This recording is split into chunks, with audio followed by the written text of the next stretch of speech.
So I'm making this video to give you guys some of the truths about bodybuilding in prisons. I'm going to start the video by just mentioning that oftentimes I see comments on other people's fitness videos talking about the impossibilities of lifting certain weights naturally and certain things not being able to be accomplished without steroids. And I just want to go ahead and make clear that that is fucking bullshit.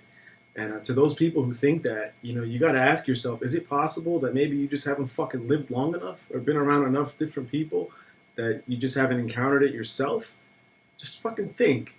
It amazes me how people just limit themselves unbelievably in their own mindsets. And I've seen it on numerous occasions. People do things that most of you would think impossible. For example, I've seen guys bench over 600 pounds, well over 600 pounds, naturally. In prisons, in fucking prison yards. There's no fucking steroids, there's no nothing. We're there with fucking nothing, and they're doing it raw. I've seen guys deadlift over 800 pounds naturally. And so the fact that you haven't seen it in itself is not proof that it's not possible. So get that fucking limited mindset out of your head. You got to stop that shit, because you'll never accomplish anything if you keep on having this belief that things are impossible. Things are only impossible to those that believe them so. But if you want to accomplish anything great in life, you need to fucking believe first that it is possible. And if one other man ever has done it, then I know that I could fucking do it also. So I'll move on to the part about the bodybuilding in prison. Basically, the answer is dependent on where you are. So I can only talk about my own experiences in the multiple prisons that I've been in. But for the most part, it depends on the facility individually, because some places don't have weights at all. So in those places, what we tend to do is do as much calisthenics as we can every day and incorporate whatever type resistance we can create creatively ourselves. Like we use water bags, so fill up garbage bags with water and just create some kind of handle, use that, or we'll use each other's body weight as resistance in workouts. So for the places that do have weights, again, there's some differences. Some of them have machines, like the old universal machines, the ones that have multiple stations. And some of the places have fixed weights. And what I mean by that is they have like an Olympic bar, and they have 145-pound plate on each side, and it's welded on. So the same will be for the curl bar, so you can't actually adjust any weights, and you just work with what they have there. Some places, typically the more maximum security you are, the more access to free weights you'll have. Because they've had them for decades and they don't really fuck with people in there too much. But there are huge efforts to take away weights, and free weights especially, from all institutions, and that effort is by the cops, because they don't like that the guys are getting huge and the cops just can't keep up. So in those maximum security places, in one of them that I was, there was a weight room that was in an auditorium that was basically 3 different cages. So there's 3 small rooms. They're all caged in, and you just go into one as you like, and you're in there for that period of allowed time. So usually the frequency that you're allowed to go to gym rec is like, on average, I'd say once a week, maybe once every 3 days at best. The only time you'll ever be able to go all the time is if you're in minimum security. But anytime you're maximum security, in my own experiences and all the places I've been, I've never been able to work out every day, just whenever you want. So in another type place, there was a outdoor weight pile. And what that was is, rather than being a gym, an indoor gym with a roof, this is just outside, and it's just a bunch of old weights that have been there for decades, and you just lift with what's there. So there's some machines, there's some dumbbells, and there's the free weights.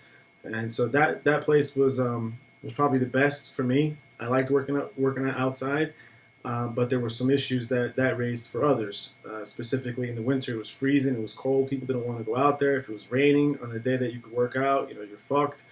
And in the summertime, it was a swampy area, so there was a lot of stagnant water, and there was huge bugs that would just attack everybody who was working out. So there's always obstacles to working out while you're incarcerated.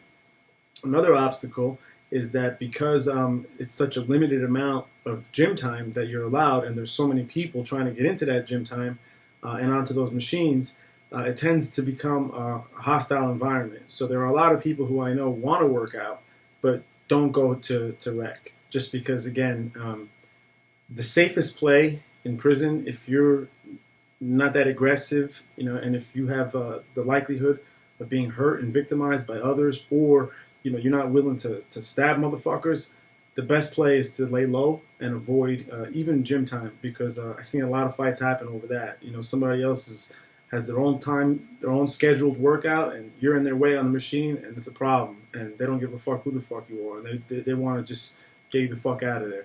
So that's another reality that people need to face.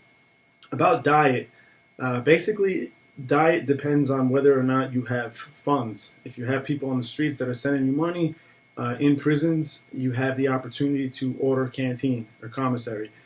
Usually it's once a month. At best, it's twice a month, and there's a limit as to how much you can spend in each purchase.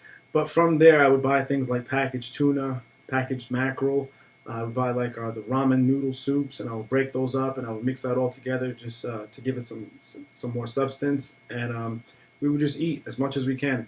I mean, one thing to keep in mind also is in jails and prisons, people are not lifting or training to look good. I mean, we're doing so to just get as strong as we can and as big as we can. And the more size and strength you have, the better your chances are of getting through things without getting really hurt. So that's really a difference also with how people train. And so we don't adhere to any overtraining bullshit. Anytime we can work out, and if we're not in the weight room, we're working out in the unit. So it's not everybody who works out. It's not like in movies you see everybody's jacked. It's not like that. There's always, just like in free society, there's percentages. And it's still a small percentage of people who really dedicate themselves to it. But most people try to work out because they understand that it's in their best interest. So I've been asked if there were steroids in prison. And in my experience, I've been in a lot of different institutions, a lot of different prisons. And in my entire experience, I've encountered steroids one time only. And that one time was a pretty unique situation because it was a guy who happened to be having sex with a female correction officer, and as a result of that, she was bringing him whatever drugs he wanted.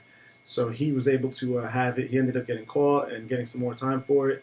She as well. But the reality is because of just the way the steroids come. I mean, they're injectables, so you need pins. You gotta hide this stuff, and it's not easy to hide. And that's one of the things, one of the reasons I think that people don't really take the chance to have contraband like that. If you want to have some drugs, personal use, you can get rid of them real quick, flush them down the toilet, you use them, consume them, whatever you need to do. But what the fuck are you gonna do with a bunch of needles and glass vials? If a shakedown comes into your cell, you're pretty much fucked. And so I just wanted to give you guys some information. Hopefully that answers some of your questions and curiosities about what it's like to work out in prison environments. Again, it's a lot of bad dudes in there, and it's a pretty aggressive environment. There are no females, so everybody's like full of fucking testosterone and raging, and people just are very hesitant in all their movement. You really have to be aware of what's happening. It's not just that you go to the gym and you work out. You got to be aware of what the fuck everybody else is doing. And because things happen all the time, and fights tend to happen a lot in the gym areas. And that's part of the reason why the weights are being removed from facilities and institutions, because they're a real bad fucking weapon to get hit with. I've seen it happen, and to get hit with a 45-pound plate is a pretty bad fate for you. So I'll end this video with that, and hopefully you got some good information out of it. Thank you.